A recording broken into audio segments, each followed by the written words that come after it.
Namaskar, my dear students. Welcome to Learning Point Assam. Learning Point Assam loi tumalok সকলোকে স্বাগতম জনাইছো. In today's video, we will learn how to translate Assamese sentences into English, which are very important for your upcoming metric final exam. So, দেৰি নকৰি ভিডিঅটো আৰম্ভ কৰা যাওক. চোৱা প্ৰথম বাক্যটো চোৱা চৰিত্ৰবান মানুহক সকলোৱে সন্মান কৰে এটো অসমীয়া বাক্য আৰু এই বাক্যটোক ইংৰাজীলৈ অনুবাদ কৰিলে হ'ব all respect a man of character all respect a man of character চৰিত্ৰবান মানুহক সকলোৱে সন্মান কৰে পিছৰ বাক্যটো চোৱা তেওঁ মোক সুধিছিল তুমি কিয় যোৱা বছৰ পৰীক্ষা দিয়া নাছিলা এটো এটা narration হয় ডাইৰেক্ট narration আৰু এই narration টো interrogative sentence ত দিয়া আছে তো ইয়াক ইংৰাজীলৈ অনুবাদ কৰিলে হ'ব তেওঁ মোক সুধিছিল মানে he asked me কমা দি ঊৰ্ধ্বকমা আৰম্ভ কৰিবা why did not you appear in the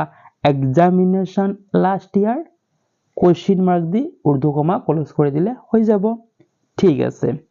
এতিয়া সোৱা পিছৰ বাক্যটো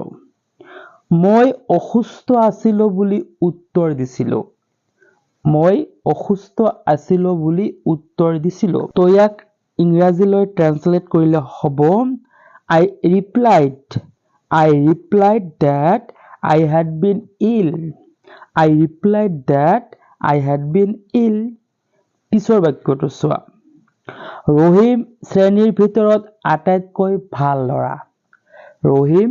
শ্ৰেণীৰ ভিতৰত আটাইতকৈ ভাল লৰা তোমালোকে নিশ্চয় ধৰিব পাৰিছা এইটো হৈছে সুপাৰলেটিভ ডিগ্ৰীৰ বাক্য নহয় জানো তো ইয়াক ইংৰাজীত যদি আমি অনুবাদ কৰোঁ তেনেহলে হ'ব Rahim is the best boy in the class Rahim is the best boy in the class পিছৰ বাক্যটো চোৱা